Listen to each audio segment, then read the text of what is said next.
আসসালামু আলাইকুম রহমতুল্লাহি ওয়া বারাকাতুহু। আমি মোহাম্মদ হাসান, নারায়ণগঞ্জ সিদ্ধিরগঞ্জ থানা আওতাধীন ১ নং ওয়ার্ড থেকে বলছি। গতকালকে একটি খবরে দেখলাম জিএম কাদের সাহেব আওয়ামী লীগের দোসর, আওয়ামী লীগের মদতদাতা, আওয়ামী লীগের এজেন্ডা বাস্তবায়ন করার জন্য আমাদের মাননীয় উপদেষ্টাকে বলতেছে আপনি পদত্যাগ করুন, এবং তাও বলতেছে আওয়ামী লীগ অন্যায় করলে, জিএম কাদের অন্যায় করলে এদেশের জনগণ বিচার করবে, এদেশের মানুষ বিচার করবে। উপদেষ্টার কোনো ইশতেহার নাই এটার বিচার করার।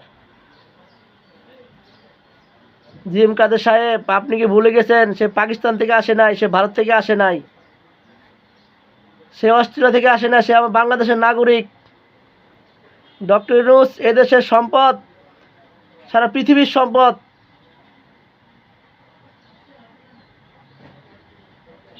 সে ইন্ডিয়ার এজেন্ডার না, সে দেশের সম্পদ। ডক্টর মোহাম্মদ ইউনূস বাংলাদেশি। আপনি ভুলে গেছেন।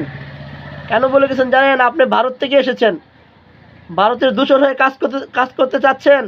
হুঁশিয়ার করে বলতেছি, সুষ্ঠুভাবে এখন আছেন, থাকেন। উল্টাপাল্টা কথা বলে কিন্তু এদেশের মানুষ আপনাকে জুতা পিটা করে ইন্ডিয়া পাঠাবে। ইন্ডিয়ার দালালি করার জন্য এই কথা বলতেছেন। আওয়ামী লীগের হয়ে আবার এই বাংলাদেশে অরাজকতা সৃষ্টি করার জন্য বলতেছেন। আপনি কিন্তু বুঝতেছেন না আপনি কি করতেছেন, কি বলতেছেন। আপনি হুশ হন, আনোয়ার ডাক্তারের কাছে যান।